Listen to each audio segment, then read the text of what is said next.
সুপ্রিয় দর্শক, সুখের খবর, মঙ্গলের খবর, উন্নয়নের খবর ভিত্তিক অনুষ্ঠান উন্নয়নের পথে দেখার জন্য আপনাদের সাদর আমন্ত্রণ জানাচ্ছি।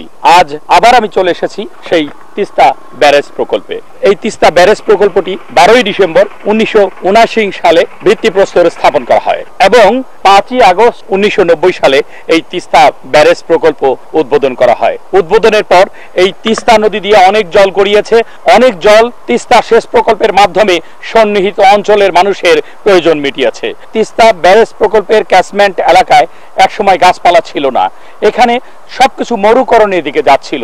তারপর এই তিস্তা সেচ প্রকল্পটি হওয়ার পর এই এলাকা সবুজ শ্যামলিমায় ভরপুর হয়ে উঠেছে।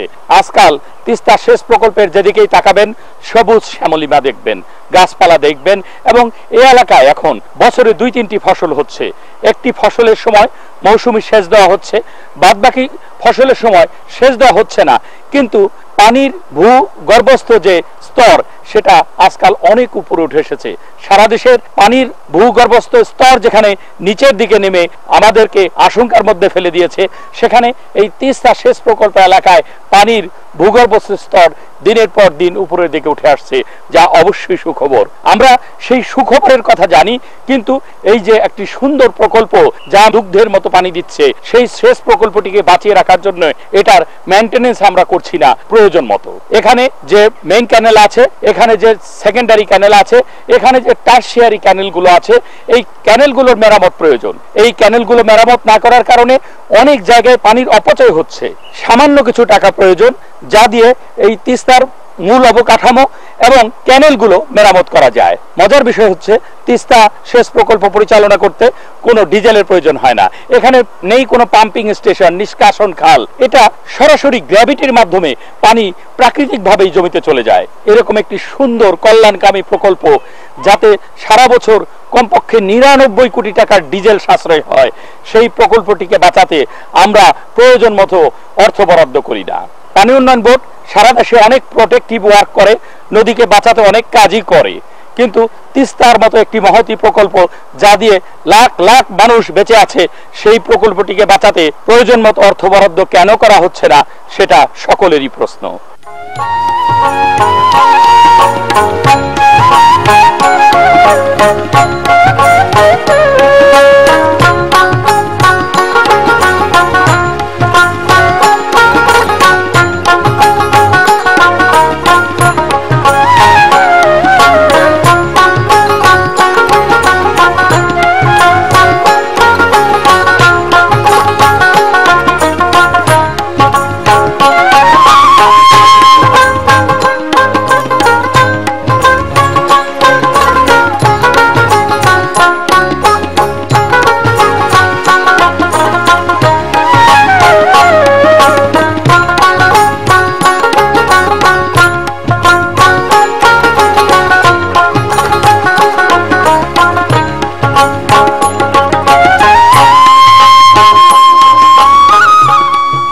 সুপ্রিয় দর্শক, নদীর উপরে খাল, যমুনেশ্বরী নদীর উপর এখানে বগুড়া খালটি চলে গিয়েছে।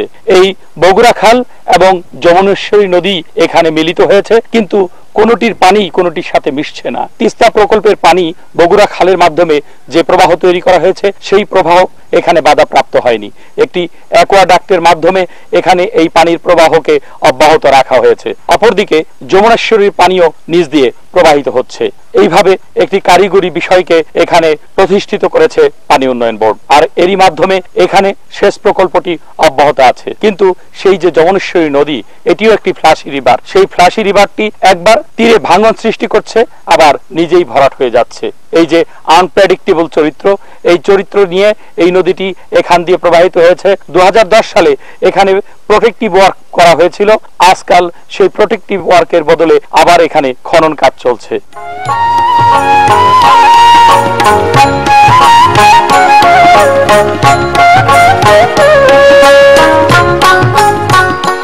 সুপ্রিয় দর্শক, এর আগে তিস্তা সেচ প্রকল্পের আওতায় আমরা একটি অ্যাকোয়াডাক্ট দেখিয়েছিলাম, অর্থাৎ নদীর উপরে খাল। এবার যেটা দেখাচ্ছি সেটা হচ্ছে নদীর নিচ দিয়ে খাল, অর্থাৎ এই যে চিকলি নদী, এই চিকলি নদীর নিচ দিয়ে একটি খাল সৃষ্টি করা হয়েছে। কারিগরি ভাবে এটাকে সাইফুন বলে। এটা চিকলি সাইফুন, রংপুর জেলার বদরগঞ্জ উপজেলার সেই তিস্তা সেচ প্রকল্পের বগুড়া খালটিকে চিকলি নদীর নিচ দিয়ে এভাবেই বের করে নিয়ে আসা হয়েছে। সুতরাং আমাদের পানি উন্নয়ন বোর্ড যেমন নদীর উপর দিয়ে খালকে বহাতে পারে, তেমনি বহাতে পারে নদীর নিচ দিয়েও।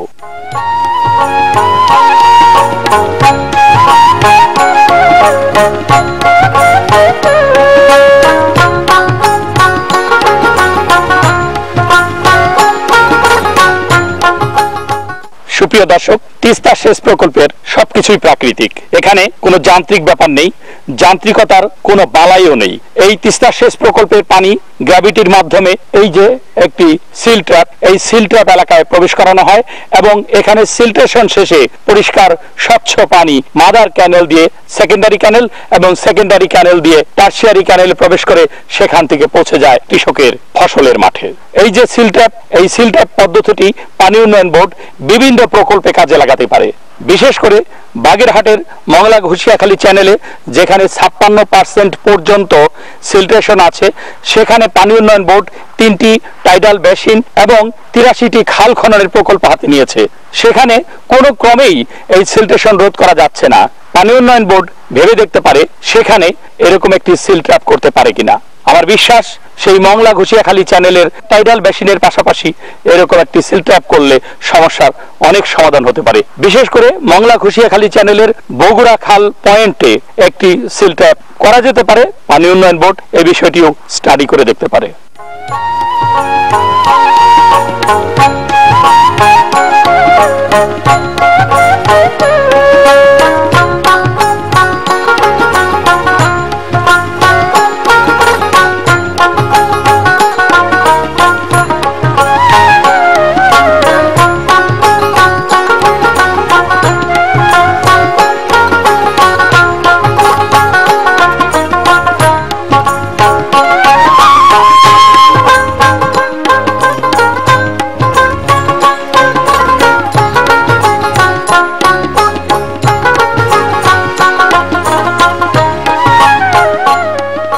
তিস্তার পানিকে হেড আপ করে ক্যানেল হেড রেগুলেটরের মাধ্যমে আমরা ডাইভার্ট করি। ক্যানেলে ডাইভার্টের আগে আমাদের পানির সাথে যে সিল ক্যারি করে সেই সিলটাকে আমরা একটা সিল ট্র্যাপ, এখানে সিলট্রেশন করার প্রক্রিয়া করা হয়। সিল ট্র্যাপের আয়তন 111 একর। লিঙ্ক ক্যানেল দিয়ে যে পানিটা আসে এখানে বৃহৎ পরিসরে বৃহৎ জায়গায় এটাকে বাইপাস করার কারণে এখানে সিলট্রেশন হয়। তারপরে যত ফ্রেশ পানিটা আমরা ক্যানেলে ছাড় করি। তার উদ্দেশ্য হচ্ছে যে তিস্তা হচ্ছে খরস্রোতা নদী, প্রচুর সিল ক্যারি করে। এই সিল সহ যদি ক্যানেলে পানি প্রবাহ করা হয় ক্যানেলগুলা ভরে যাবে, প্লাস পানির সাথে যে সিল থাকে সে সিল ফসলের জন্য ক্ষতিকর। এটা প্রতি বছরই আমরা রুটিন মাফিক ড্রেজিং করে তিস্তা মেকানিক্যাল ডিভিশন তাদের নিজস্ব ড্রেজারে সার্ভে করে দেওয়া হয় সিভিল ডিভিশন থেকে।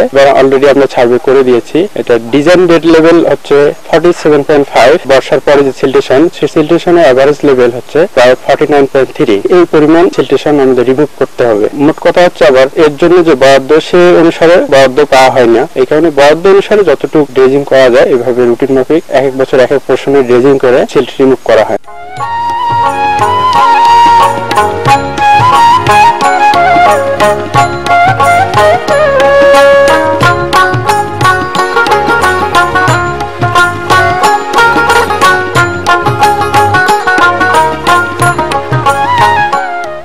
সুপ্রিয় দর্শক, এটা তিস্তা সেচ প্রকল্পের দিনাজপুর মাদার ক্যানেল। দিনাজপুর মাদার ক্যানেলটি এই স্ট্রাকচারের এখানে শেষ হয়ে গিয়েছে। তারপর সেকেন্ডারি ক্যানেল চলে গিয়েছে পার্বতীপুর। এটা চিরির বন্দর এলাকা। তিস্তার ডালিয়া পয়েন্ট থেকে এখান পর্যন্ত প্রায় 60 কিলোমিটার। এই 60 কিলোমিটার ক্যানেল দিয়ে পানি এখান পর্যন্ত প্রবাহিত হয়েছে এবং তারপরেও কৃষকের মাঠে সেকেন্ডারি ক্যানেল এবং টারশিয়ারি ক্যানেল দিয়ে পৌঁছে গিয়েছে। এই যে দীর্ঘ পথ পানি চলে এসেছে, এর জন্য কোনো ডিজেলের প্রয়োজন নেই, এর জন্য কোনো পাম্পিং এর প্রয়োজন নেই, নিষ্কাশনের প্রয়োজন নেই। একেবারেই প্রাকৃতিক ভাবে গ্র্যাভিটির মাধ্যমে এই পানি ছড়িয়ে যাচ্ছে কৃষকের মাঠে। কিন্তু এই মাদার ক্যানেল, সেকেন্ডারি ক্যানেল এবং টারশিয়ারি ক্যানেলগুলোর পুনর্বাসন প্রয়োজন মেরামত।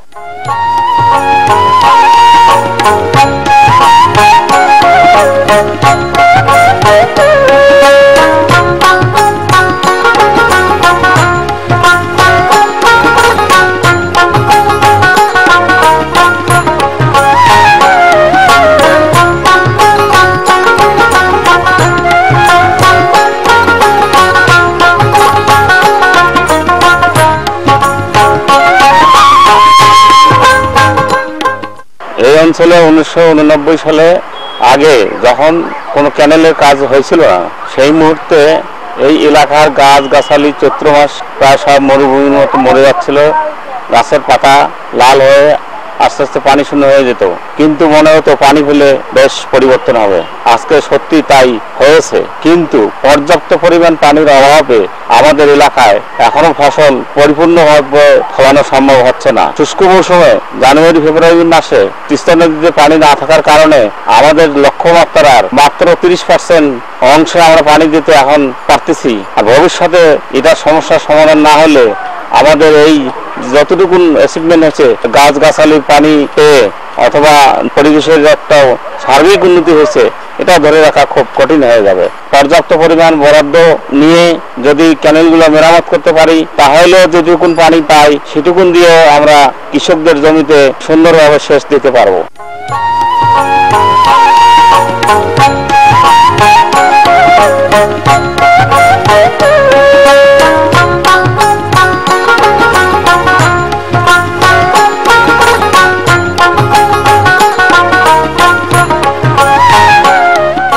সুপ্রিয় দর্শক, এই নদীটির নাম চিকলি নদী।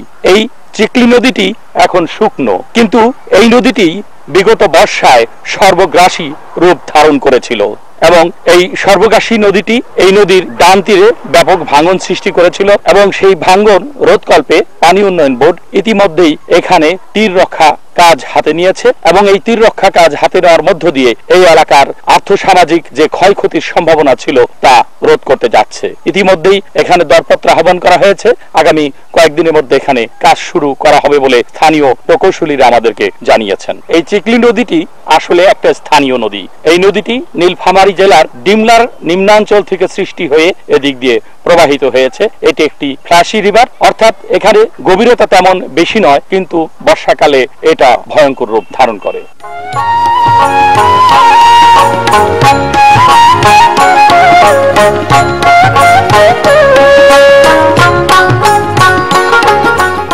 সুপ্রিয় দর্শক, এই নদীটির নাম চারালকাটা। এই চারালকাটা নদীটিকে এখন শান্ত মনে হলেও বর্ষাকালে এই নদীটিও সর্বগ্রাসী হয়ে পড়েছিল। এই নদীর ভাঙনে আশেপাশের অনেক বসতি নষ্ট হয়েছে, আরো বসতি নষ্ট হওয়ার পথে। এবং এই যে বেলতলি ব্রিজটি, এই বেলতলি ব্রিজটি বহু কষ্টে তৈরি করা হয়েছে এবং সন্নিহিত অঞ্চলের মানুষের যাতায়াতের জন্য এই বেলতলি ব্রিজটি একটি বড় ভূমিকা পালন করে। এই বেলতলি ব্রিজটিও ভেঙে যেত যদি এখানে জরুরি কাজ না করা হতো। এভাবে কোন রকমে জরুরি কাজ করে এই ব্রিজটিকে টিকিয়ে রাখা হয়েছে সন্নিহিত অঞ্চলের জনপদ। এবং সবচেয়ে বড় কথা, এই যে চারালকাটা নদী, তার কিছুটা ডাউন স্ট্রিমে পানি উন্নয়ন বোর্ডের একটি সাইফোন আছে, সেই সাইফোনও ঝুঁকির মুখে পড়েছিল। তারপর কোন রকমে এখানে জরুরি কাজ করে এই অঞ্চলটিকে টিকিয়ে রাখা হয়েছে। এখন এখানে নতুন করে দরপত্র আহ্বান করা হয়েছে, এখানে হবে প্রতিরক্ষা কাজ। এই প্রোটেক্টিভ ওয়ার্কটি হলে এই অঞ্চলের মানুষ ঝুঁকিমুক্ত হবে, ঝুঁকিমুক্ত হবে জনপদ, ঝুঁকিমুক্ত হবে অবকাঠামো, ঝুঁকিমুক্ত হবে মানুষের অর্থনৈতিক বুনিয়াদ।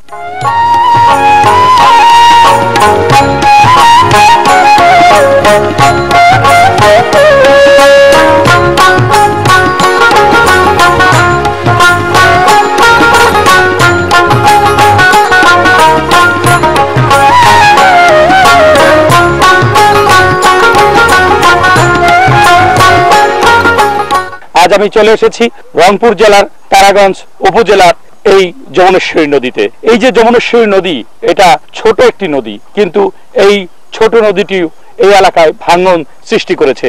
এই যে আমার পাশে বাড়িটি, এই বাড়িটি কিন্তু ইতিমধ্যেই ঝুঁকির মুখে পড়েছে এবং এই বাড়িটি নয়, শুধু আশেপাশের অনেক বাড়ি ঘর জমি জিরাত সবকিছুই ঝুঁকির মুখে।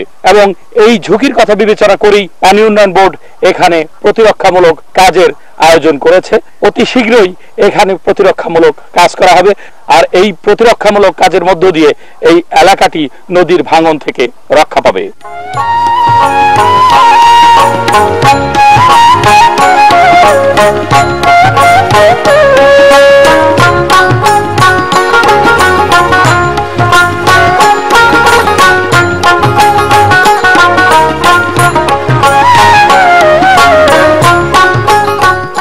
কিশোরগঞ্জ, তারাগঞ্জ, বদরগঞ্জ উপজেলায় যমুনেশ্বরী, চারালকাটা, চিকলি নদী সংরক্ষণ প্রকল্পটি 2013 সালে গ্রহণ করা হয়।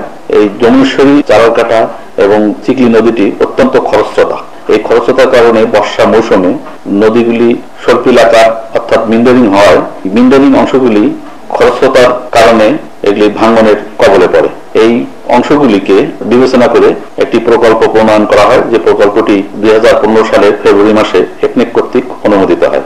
যমুনেশ্বরী নদীর 4.6, চারলকাটা নদীর 1.95 এবং চিকলি নদীর 4.55 কিলোমিটার ভাঙ্গন এলাকা এই প্রকল্পের আওতায় গ্রহণ করা হয়েছে। এই ভাঙ্গন অংশগুলি সম্পূর্ণ বাস্তবায়িত হইলে তিস্তা প্রকল্পের কমান্ড এরিয়ার 2000 একর জমি প্রায় সেচের আওতা থেকে রক্ষা পাবে। আর এই প্রকল্পের আওতায় আমাদের 4টি স্থানে ড্রেজিং কাজ ধরা হয়েছে। এই ড্রেজিং গুলি করা হলে একদিকে যেমন নদীর খরস্রোতা কমে যাবে, অন্যদিকে ভাঙ্গন প্রবণতাও কমে আসবে। এর ফলে আমাদের নদীর গতিপথগুলো স্বাভাবিক প্রক্রিয়ায় চলতে থাকবে। তিস্তা বাঁধ প্রকল্পের দ্বিতীয় পর্যায়ের ইউনিট 1 প্রকল্পে বর্তমানে 7.5 কিলোমিটার জমি অধিগ্রহণের জটিলতার কারণে খাল খনন করা সম্ভব হয়নি। 7.5 কিলোমিটার সেচ খাল নির্মাণ করা হলে আমাদের আরো 20,000 হেক্টর জমি সেচের আওতায় আসবে। তিস্তা বাঁধ প্রকল্পের প্রথম পর্যায়ে প্রকল্পটি 1998 সমাপ্ত হয়। এই প্রকল্পটি বর্তমানে সেকেন্ডারি, টারশিয়ারি খালগুলো বহুদিন যাবৎ মেরামতের বরাদ্দ অপ্রতুল থাকার কারণে সেচ লক্ষ্যমাত্রা অর্জন করা সম্ভব হচ্ছে না। কিন্তু এই মেরামত বাজেট দিয়ে সেচ খালগুলি সঠিকভাবে মেরামত কাজও সম্পন্ন করা সম্ভব হয় না। সুতরাং এই তিস্তা প্রকল্পের প্রথম পর্যায়ে প্রকল্পটি একটি পুনর্বাসন প্রকল্প হাতে নেওয়া প্রয়োজন। এই পুনর্বাসন প্রকল্পটি হাতে নেওয়া হইলে পানির সুষ্ঠু ব্যবহার করা সম্ভব হইবে এবং পুনর্বাসন প্রকল্পের মাধ্যমে কমান্ড এরিয়া বৃদ্ধি করা সহায়ক হইবে।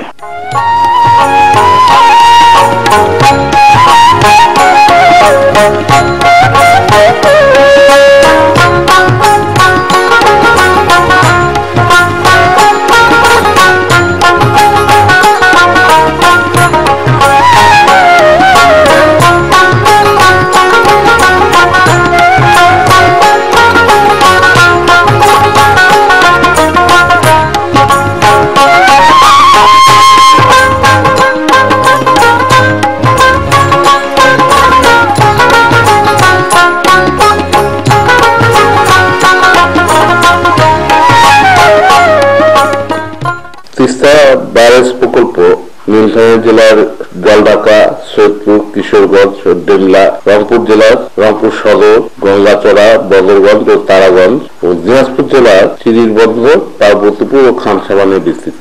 তিস্তা ব্যারেজ শুরুর আগে ওখানে মরুভূমি ছিল। সেখানে পানির স্বল্পতার জন্য বর্ষাকালে গাছ দেখা যেত না এবং সেখানে যাতায়াতের কোনো ব্যবস্থা ছিল না।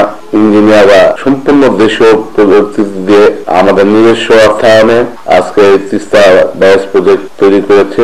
এই তিস্তা ব্যারেজ প্রজেক্ট তৈরি করার ফলে আমাদের 91,000 হেক্টর জমিতে সেচ সুবিধা দেওয়া হচ্ছে এবং আরেকটা ফেজ 2 প্রকল্প হাতে নেওয়া হচ্ছে। এটা বাস্তবায়ন হলে আমাদের আরো 20,000 হেক্টর জমি সেচের আওতায় আসবে।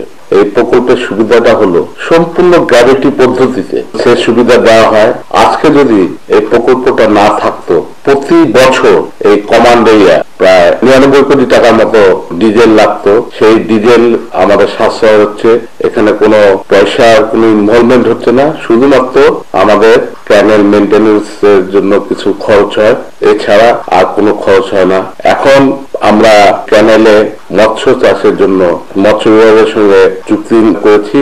অচিরেই মৎস্য চাষ শুরু হবে এবং যে মাছ পাওয়া যাবে তাতে আমাদের উত্তরবঙ্গে মৎস্যের চাহিদা অনেক অনেক কমে যাবে। এই প্রজেক্টে একটা সুবিধা হচ্ছে, এই প্রজেক্টের পানি পলি নিয়ে আসে, যার জন্য আমাদের জমিতে সার কম লাগে এবং জমির উর্বরতা শক্তি বৃদ্ধি পায়। আমাদের গ্রাউন্ড ওয়াটার টেবিলটা অনেক অনেক রাইজ করেছে এইসব এলাকায়। এসব এলাকায় কল টিপলেই প্রচুর পানি পাওয়া যায়, অথচ অনেক জায়গায় দেখা যায় যে ভূগর্ভস্থ পানি অনেক নিচে নেমে গেছে। আমাদের পানি নম্বর প্রচেষ্টা চালিয়ে যাচ্ছে উপরিস্থ পানি দিয়ে সেচ সুবিধা দেওয়া। তিস্তা প্রজেক্ট সেই সেচ সুবিধা দিচ্ছে এবং আর্থসামাজিক অবস্থা ওই এলাকার মানুষের অনেক অনেক পরিবর্তন হয়েছে এই প্রকল্পের মাধ্যমে। আমাদের এই ক্যানেলটা সুষ্ঠুভাবে পরিচালনা করার জন্য রক্ষণাবেক্ষণ দরকার। কিছু কিছু জায়গায় মেরামত করা হবে, ইরিগেশন দেওয়া যাচ্ছে না। তাই সুষ্ঠু মেরামত যদি আমরা করতে পারি এবং 7 ফেজ এটা তো অচিরেই পাস হয়ে যাচ্ছে, তাহলে আমরা অন্তত পক্ষে 91,000 আর 20,000 1,15,000 16,000 হেক্টর জমিতে ইরিগেশন দিতে পারবো।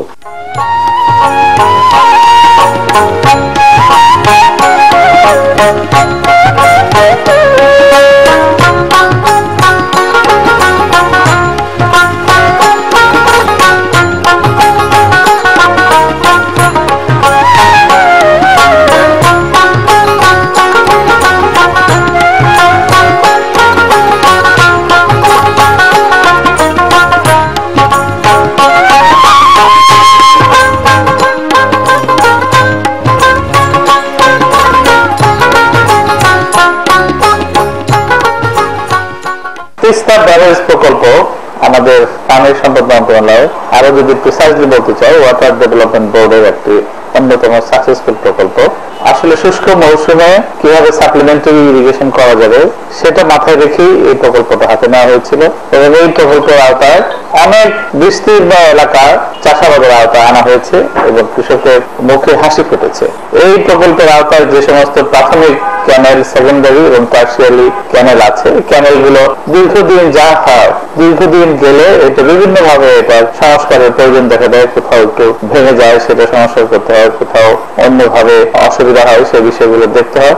এটার জন্য আমরা ওয়াটার বোর্ডকে ইতিমধ্যে নির্দেশনা দিয়েছি, যেহেতু এটা অত্যন্ত সাকসেসফুল একটা প্রকল্প, কৃষকদের যাতে কোনোভাবেই কষ্ট না হয়, সময় মতো তারা পানি পায়, এই বিষয়টা নিশ্চিত করার জন্য প্রয়োজনীয় মেইনটেনেন্সের জন্য যে পরিমাণ টাকার দরকার সেটা আমরা মন্ত্রণালয় থেকে এবং ওয়াটার বোর্ড থেকে তাদেরকে সরবরাহ করব এবং সেটা যেন যথাসময়ে কাজগুলো হয়ে যায় সেই ব্যাপারে প্রয়োজনীয় নির্দেশনা দেওয়া হয়েছে। আপনাকে অসংখ্য ধন্যবাদ। বিষয়গুলো আপনি সরজমিনে দেখে এই বিষয়ে রিপোর্টিং করছেন।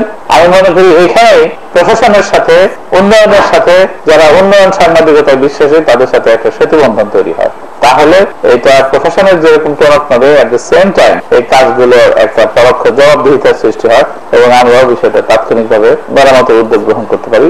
এই বিষয়গুলো আপনি এনেছেন, এই জন্য আপনাকে অসংখ্য ধন্যবাদ। কিছুদিন আগে আমি এবং ডিজি মহোদয় সহ ওই তিস্তা ব্যারেজ প্রকল্প আমরা দেখেছি এবং সেইখানে এলাকার মাননীয় এমপি সহ আমরা কথা বলে ওইখানে কি ধরনের মেইনটেনেন্স ওয়ার্ক করতে হবে সেটা সরজমিনে নির্দেশনা দিয়ে আসা হয়েছে। আপনাকে অনুরোধ করবো আপনি যে চেক করে আবার দেখবেন যে ঠিক সময় কাজটা হয়েছে কিনা, তাহলে আমাদের কাছে বলবেন। কাজটা যদি সময় মতো না হয়ে থাকে তার বিরুদ্ধে আমরা প্রয়োজনীয় ব্যবস্থা গ্রহণ করবো। আরেকটা বিষয়, ওই তিস্তা ক্যানেলের উপরে কিভাবে মৎস্য চাষও করা যায় এই বিষয়টা দীর্ঘদিন ধরে একটা পরিকল্পনার আওতায় ছিল। আমি দেখেছি গত কেয়ারটেকারের সময় থেকে এই বিষয়টা চলমান ছিল। অতি সম্প্রতি আমি দুই পক্ষকে ডেকে মিটিং করেছি।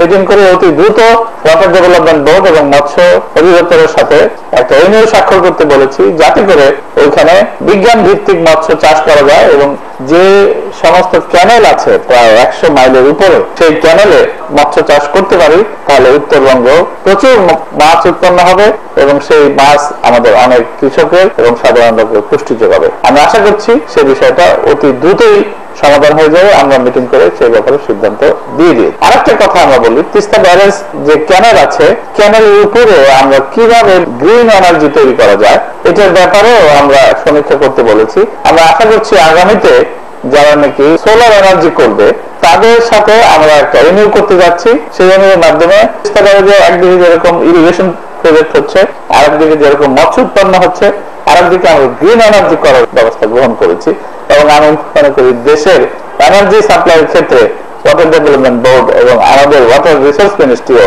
যৌথভাবে কাজ করে আমরা প্রায় 135 মেগাওয়াট পাওয়ার জেনারেশনের ব্যবস্থা গ্রহণ করছি। এই সমস্ত কাজ করতে পারলে বাংলাদেশ একটা ছোট্ট দেশ এবং এখানে অধিক লোকের অবস্থান, সেই ঘনবসতিপূর্ণ এই দেশের একই জায়গা থেকে কিভাবে ইরিগেশন হচ্ছে, কিভাবে মৎস্য চাষ হচ্ছে এবং সেই ক্যানেলের উপরে কিভাবে আলাদা করে সোলার প্যানেল তৈরি করে আমরা শক্তি উৎপন্ন করছি, সেটার একটা অনন্য দৃষ্টান্ত স্থাপন হবে। এবং সোলার প্যানেল দিলে সেখানে ভেপোরাইজেশনে পানিও কম যাবে এবং সেখানে আমরা স্টাডি করে দেখেছি যে সেখানে সূর্যের তাপ পেতেও কোনো অসুবিধা হবে না এবং মৎস্য চাষেরও কোনো অসুবিধা হবে না।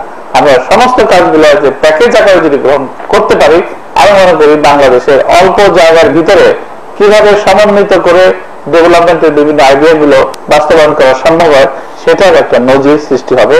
এবং গ্রিন এনার্জি এবং গ্রিন পুষ্টি এবং গ্রিন শস্য তিন মিলে আমার মনে হয় সবুজ শ্যামল যে বাংলাদেশ সেই চিত্র ওখানে আগামীতে ফুটে উঠবে। সেই বিষয়টাই আমি আপনার মাধ্যমে আমি জনগণের দৃষ্টি আকর্ষণ করছি। এবং বর্তমান সরকার মাননীয় প্রধানমন্ত্রীর নির্দেশনা যে অধিক ফলন, অধিক শক্তি, অধিক পুষ্টির বিষয়ে সমন্বিতভাবে কাজ করছে তারই একটা দৃষ্টান্ত, এটা একটা উল্লেখযোগ্য মডেল হিসেবে বাংলাদেশে বিবেচিত হবে বলে আমি প্রত্যাশা করছি। সুপ্রিয় দর্শক, এটা দিনাজপুর ক্যানেল। তিস্তা সেচ প্রকল্পের আওতায় এই দিনাজপুর মাদার ক্যানেলের মাধ্যমে পানি চলে যায় দিনাজপুরের চিরির বন্দর সহ বিভিন্ন জায়গায়। এই যে ক্যানেলটি অতি প্রয়োজনীয় ক্যানেল, এই ক্যানেলটি নির্মাণের পর থেকে খুব কমই পুনর্বাসন হয়েছে, খুব কমই মেরামত হয়েছে এবং এই কম মেরামতের কারণে ইতিমধ্যে এই ক্যানেলটি ক্ষতিগ্রস্ত হয়েছে। এই ক্যানেলের পাশাপাশি সেকেন্ডারি এবং টারশিয়ারি ক্যানেলগুলো ক্ষতিগ্রস্ত হয়েছে। এই ক্ষতির কারণে সন্নিহিত এলাকায় এখন সেচ প্রদান করা অনেকটাই কঠিন হয়ে পড়েছে। আসছে ডিসেম্বর মাসের 25 তারিখ থেকে জানুয়ারি মাসের দিকে এই খালগুলো পানিতে সয়লাব হয়ে যাবে এবং এই পানি দিয়ে কৃষিকাজ চলবে।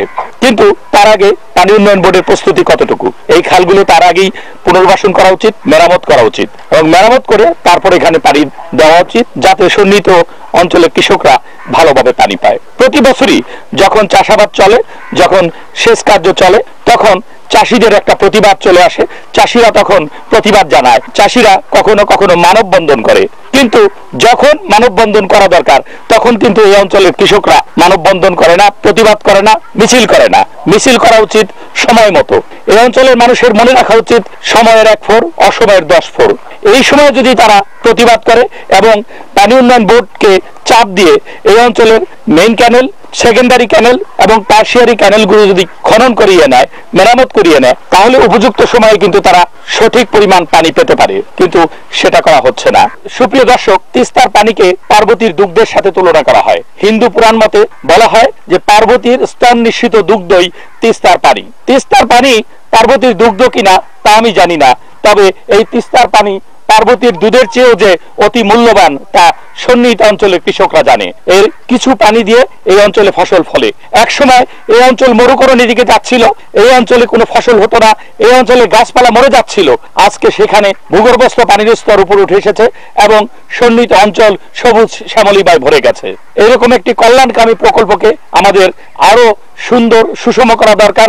এই অঞ্চলের সেচ সুবিধা যাতে যথাযথ হয় তার জন্য উপযুক্ত সময় ব্যবস্থা গ্রহণ করা দরকার। উপযুক্ত সময়ে পানি উন্নয়ন বোর্ড যথাযথ ব্যবস্থা গ্রহণ করবে, পানি সম্পদ মন্ত্রণালয় যথাযথ ব্যবস্থা গ্রহণ করবে, সংশ্লিষ্ট সকলেই যথাযথ ব্যবস্থা গ্রহণ করবে, এটা আমরা প্রত্যাশা করি। পাশাপাশি এই তিস্তা প্রকল্পের মাদার ক্যানেলগুলো সেই ডালিয়া পয়েন্ট থেকে সমস্ত তিস্তা এলাকায় 105 কিলোমিটার মাদার ক্যানেল আছে। এই 105 কিলোমিটার মাদার ক্যানেলে মৎস্য চাষের একটা ব্যবস্থাপনা করা হয়েছিল, কিন্তু সেই মৎস্য চাষ এখনো আরম্ভ হয়নি। শোনা গেছে এখানে একটি সমঝোতা স্মারক হয়েছে এবং সমঝোতা স্মারকের আওতায় এই এলাকায় মৎস্য চাষের জন্য আয়োজন চলছে, কিন্তু সেটা আর কত দূর? এই এলাকায় যদি এই 105 কিলোমিটার মাদার ক্যানেলে যদি মাছের চাষ করা হয় তাহলে সন্নিহিত এলাকায় মাছের যে চাহিদা সেটা পূরণ হয়ে এই এলাকার মানুষ অন্যান্য জেলাকেও মাছ খাওয়াতে পারবে। কিন্তু এই ক্যানেলগুলোতে এখনো মাছের চাষ করা হচ্ছে না। আশা করি সরকার অতি দ্রুত এই চ্যানেলগুলোতে মাছের চাষ করবে এবং এগুলোকে মেরামতের আওতায় নিয়ে সমস্ত তিস্তা সেচ প্রকল্পটিকে একটি কল্যাণকামী প্রতিষ্ঠানে পরিণত করবে এবং এই এলাকার মানুষের মন কেড়ে নেবে তিস্তা সেচ প্রকল্প। এই আশাবাদ ব্যক্ত করে আজকের মতো শেষ করছি। আল্লাহ হাফেজ।